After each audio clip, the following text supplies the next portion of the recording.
Dobrý deň, takže nachádzame sa opätovne v areáli detského mestečka v Trenčíne Zlatovciach. Nachádzame sa v priestoroch jednej z materských škôliek. Ako vidíme, sú tu 4.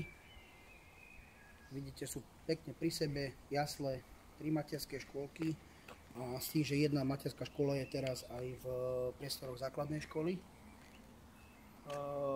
To musím povedať, že už vlastne aj túto časť spravuje mesto Trenčín, čiže nie Ministerstvo práce, sociálnych vecí, rodiny. A jak sa môžeme pozrieť, toto je ten pôvodný stav detského mestečka. Vidíte tie kabrince, steny čisté, dokonca čo si tu spravili. Sú tu nové plastové okná, jak vidíme, tu už je vlastné kúrenie na každú škôlku. Čiže každá materská škôlka si hospodári v tomto samostatnom domčeku s energiami. Je materská škola plne zmodernizovaná, hej, so všetkými prvkami výchovy a vzdelávania pre deti v materských škôlkach. Tu, ak sa pozrieme, toto zariadenie má 45 rokov a bez nejakej vážnejšej údržby alebo niečo, vidíte, že stále stojí, stále je. A jak si pozrieme tie pieskoviská, múriky, trebalo by to len takú jemnú estetickú úpravu, ktorá, ja poviem tak, že tieto úpravy tu boli a fungovali do toho 2005 roku, relatívne do 2000. Cez prázdniny sme tu staršie deti ostávali, ktoré sme mali brigády dohodnuté, aby sme si privyrobili, došli k prvým pracovným zručnostiam. Tak sme si aj tento areál sami upravovali za pomoci firiem z Trenčína.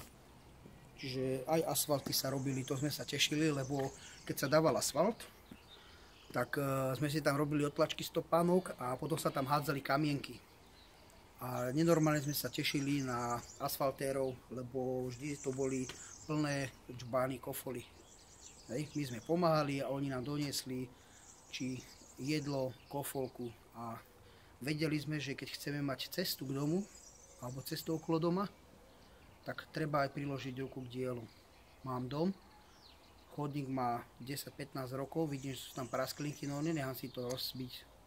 Zoberiem ruku k dielu, majstra a pekne si ten chodník upravím, aby som sa ja cítil príjemne, ale aj všetci, kto príde do môjho domu.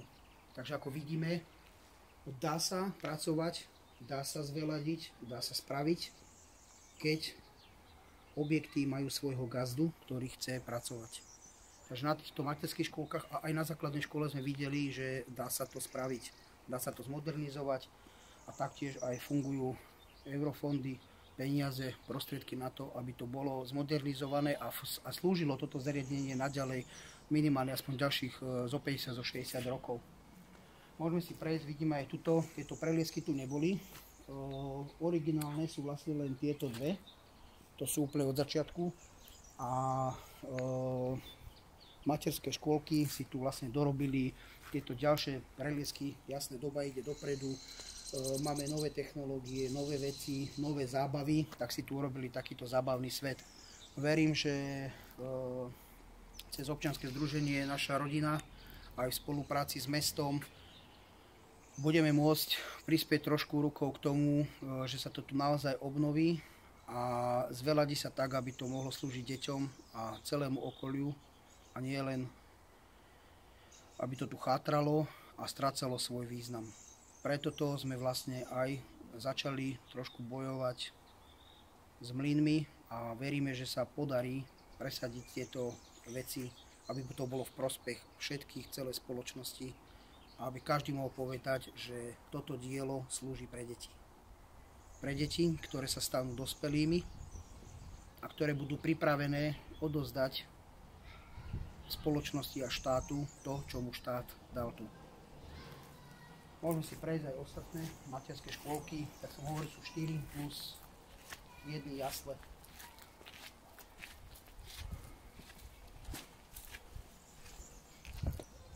Tu sa môžeme pozrieť, ako staviteľ myslel aj na to, že niekedy bude možno aj dopravná výchova a nejaké takéto veci, tak tu máme takéto malé cestičky a vidíte, že tu si škôlky urobili už jazdné pruhy a imitáciu dopravnej výchovy. Za našej éry neboli takéto farby, tak my sme to si s kriedami robili a v rámci materských škôl, ale aj základnej školy sme sa učili, ako sa máme správať na cestách.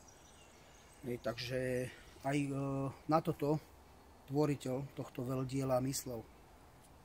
Sú tu krásne prostredia a aj veci, kde sa dá všetko toto aplikovať. Len pri troške snahy aj tieto asfalty doopravovať a bude to plne slúžiť svojmu účelu a vzniku.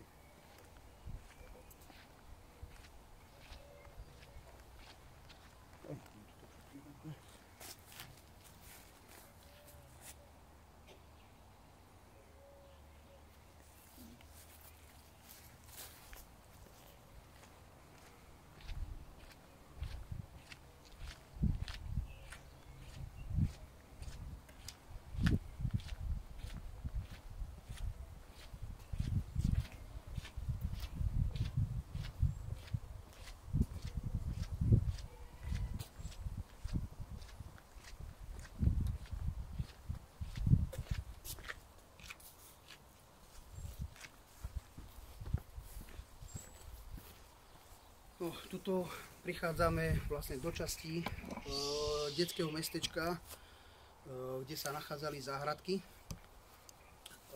Konkrétne my ako bunka sme mali túto záhradku. Toto čo tu je. Pozerám, že vlastne z originál stromov už tu ostali len 1, 2, 3, 4, 5, 6. Tuto sme mali viacej stromčekov. Toto bola čerešňa, alebo je čerešňa. Ako pozerám, stále je veľmi dobrá. Tu boli najkrajšie čerešne a z tohto sme si vlastne zavárali, chodili sme tu a obierali sme si to. Ako vidíme, že dneska je tu vlastne iba tráva. Pozriem. A ešte ako pozerám, ešte jahody tu stále ostali, jak vidíte. Tu sme mali jahody a na poličku sme si dopestovali. A dokonca tieto jahodky, to sme súťažili v mestečku, že kto bude mať najväčšie jahody. A robili sme si potom aj súťaž v Všeúčelovej hale.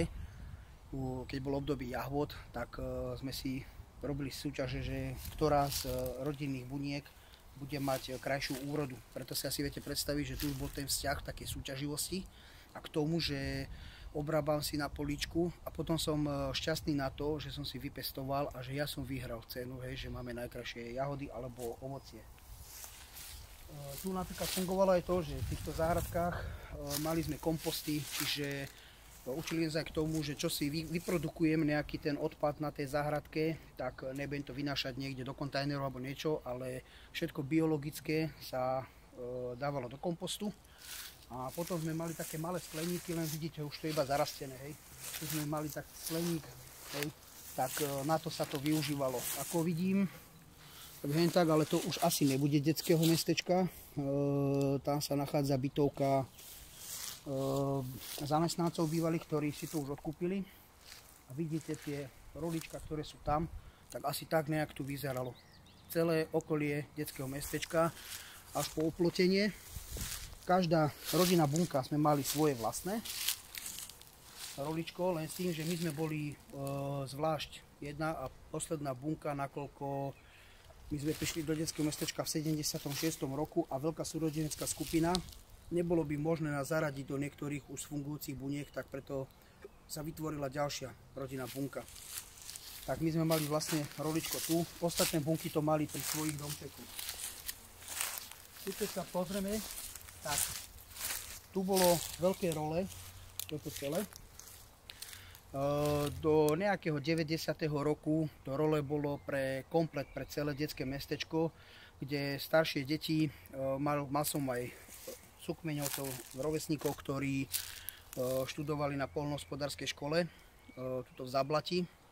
Takže staršie deti sme sa zapájali vlastne na práci na poli, tam bola kapusta, cibula, mrkva, petržlen. Čo sme si vypestovali, prejdeme aj do časti, kde máme na poľnohospodárstvo, kde bol kút. Tam boli traktory, veci, ktoré treba k pestovaniu. A my ako deti, a ja som sa konkrétne tešil vždycky, keď mi pán Valach povedal, že ideme kosiť trávu s motorovou, s kosačkou, a to sme súťažili, kto rýchlo odkosí svoje pridelené úseky. A takisto aj prácu na poli, lebo sme mohli jazdiť na traktoriku a pracovať. Táto práca nás bavila a vedeli sme, že robíme prácu pre seba, ale aj pre celé toto zariadenie a nemusíme byť odkázaní, ak sú teraz. Čo máme informácie, máme večeru, gazdina zabudla kúpiť, nemáme večeru. Potom sa stane, že máme to od matiek, ktoré tu navštevujú zariadenie, svoje netiere a podobné rodinné deti, čo tu majú poumiestňované, a povedia nám, že oni jedia iba cestoviny s kečupom. To si zoberme vlastne ten význam toho detského mestečka, ktorý bol do 2005. My sme si tu vypestovali, urobili každá nedeľa, my sme išli opekať alebo niečo sa šlo robiť. Vždy v každú nedeľu bolo niečo práve z úrody. Koláče, pudingy, takéto veci. A keď ešte z ministerstva povie napríklad, že tá manželská dvojica bola zavretá len v byte a ona s deťmi si odrobila svoje a ukončila svoju prácu, alebo nejaké citové väzby, alebo pomoc pre deti, nie. Každá manželská dvojica mala svoju rodinu a táto rodina nám nosila takisto veci. Moji rodičia pochádzali z Kisúc a my sme nikdy nemali napríklad také, že zemiaky sme v podstate nekupovali. Tu sme mali aj šachtu, kde sme si schovávali zemiaky, ovocie, zelenina. Tu máme sady vzadu, celé sady. Je smutné, že dneska tie sady oberajú, lebo je to ľúto dedinčania, aby to nezhnilo na zemi. Pod tými sadmi boli obrovské járky jahod. A to boli krásne jahody. Tak si zoberte, že tento staviteľ, keď to budoval v 60. rokoch, čo ho niekto otituloval, že komunizmus a neviem aké, vidíte, ako dopredu myslel. Každá rodina, ktorá má dom alebo túži mať dom, tak si aj tú záhradku nejakú urobil, veď tam niečo dopestoval. Alebo aby tam deti naučil pestovaní. Takže dneska, keď pozeráme, tu boli hrušky. Ešte ostalo, to asi nevedeli spíliť. No a keď vidíme vlastne tu, vlastne len skátrané role, tráva, to už asi iba kosia a z tohto vidíte, že asi neviem, či smetisko robia, alebo navozia takto odpad z celého mestečka a potom toto asi pália.